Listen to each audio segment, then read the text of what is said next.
Alors, je veux continuer à réfléchir avec vous et répondre à certaines autres questions que vous pourriez vous poser en tant que choisi de Jésus.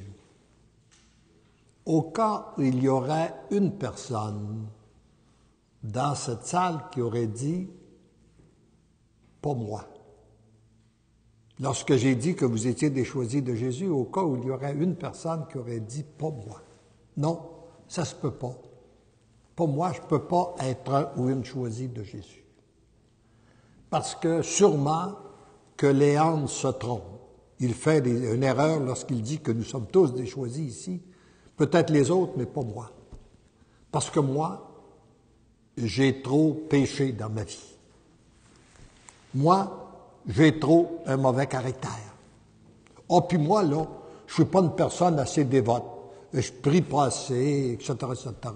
Je n'ai pas assez la foi. Non, non, ça se peut pas que moi, je sois un ou une choisie de Jésus.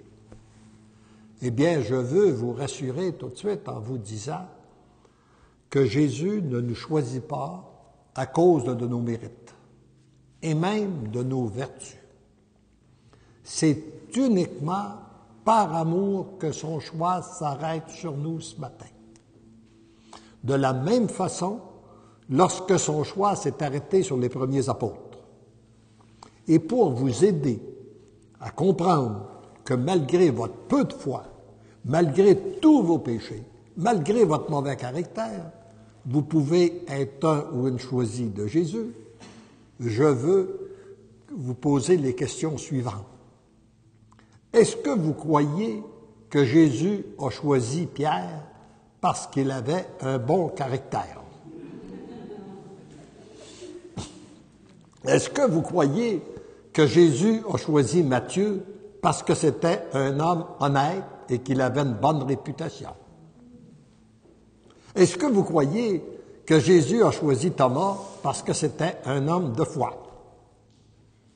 Est-ce que vous croyez que Jésus a choisi Saul, qui est devenu Saint Paul, parce qu'il défendait bien les chrétiens? Vous voyez, Jésus a choisi des gens bien ordinaires, hein, comme vous et moi, avec leurs faiblesses, leurs lacunes, leurs défauts et tout ça. Mais ces gens-là sont devenus des piliers de notre Église. C'est sur ces gens-là qu'il a bâti son Église, sont devenus les premiers apôtres de notre Église. Qu'est-ce qui a bien pu se passer? Pour que ces gens-là, à partir de qu'est-ce qu'ils étaient, soient devenus des apôtres pour bâtir l'Église. Qu'est-ce qui s'est passé? Jésus les a regardés, il les a aimés. Comme il nous regarde. Chacun de nous, il nous a aimés, il nous aime. Il les a aimés malgré leurs faiblesses, leurs difficultés, comme il le fait avec chacun de nous. Et Jésus les a invités à le suivre. Et ces gens-là ont répondu oui. Ils ont quitté leur filet, puis ont suivi Jésus. C'est ce qui se passe encore aujourd'hui dans les choisis de Jésus. Si nous répondons oui à l'invitation de Jésus et en prenant du temps pour être avec lui, à vivre selon sa volonté, il va nous transformer, comme il a transformé les apôtres en sa présence. Mais le même Jésus qui était présent avec les apôtres est présent aussi aujourd'hui avec nous. Il est présent par Jésus, par son Eucharistie, puis il est présent à l'intérieur de chacun de nous. Alors donc, si on accepte de prendre du temps avec lui, il nous transforme. Il va nous transformer pour faire de nous des êtres d'amour, afin que non seulement son amour puisse nous pénétrer, nous transformer, mais elle puisse passer à travers nous pour rejoindre les autres. Maintenant, avant que vous aborder le sujet du oui, Il y a peut-être d'autres questions que vous pouvez vous poser, auxquelles je veux répondre. Si c'est vrai que Jésus me choisit pour bâtir un monde nouveau, cette civilisation-là de l'amour, quel travail je vais avoir à faire? Oh! Quand je regarde la perversion de notre monde, qu'est-ce qui se passe? Quel travail je vais avoir à faire si c'est moi qui choisis pour bâtir ce monde-là, pour transformer ce monde-là? Eh bien, je veux vous rassurer tout de suite, il n'y a rien à faire.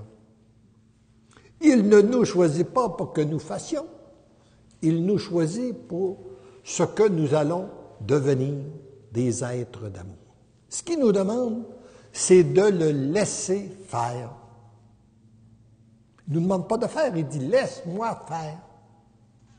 Le laisser faire à un point tel qu'il puisse nous défaire puis nous refaire selon son plan d'amour.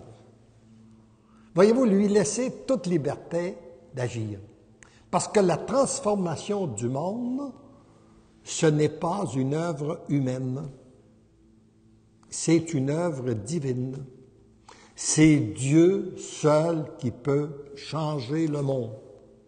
C'est ce que j'ai compris il y a plus de 30 ans, où je me disais, l'état de perversion du monde est tel qu'il n'y a aucun mouvement humain capable d'arrêter le mal qui se propage de la façon dont il se propage. Seul Dieu peut le faire. Et Dieu, lui, on sait de quelle façon qu'il agit. Il agit à la transformation des cœurs. Moi, je n'ai pas ce pouvoir-là.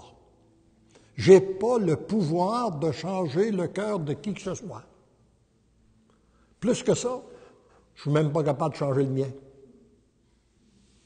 Mais je lui dis, par exemple, mon Seigneur, si je te donne la liberté de le changer, même je te supplie de le changer, tu ne peux pas me refuser ça.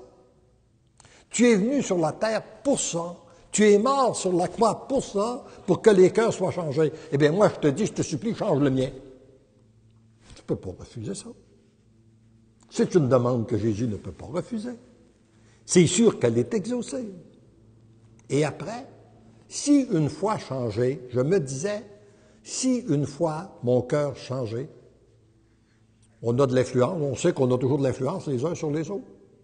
Si le Seigneur permettait que mon cœur, une fois changé, qu'il y ait 2 personnes sur la terre qui changent, qui donnent leur oui à changer leur cœur.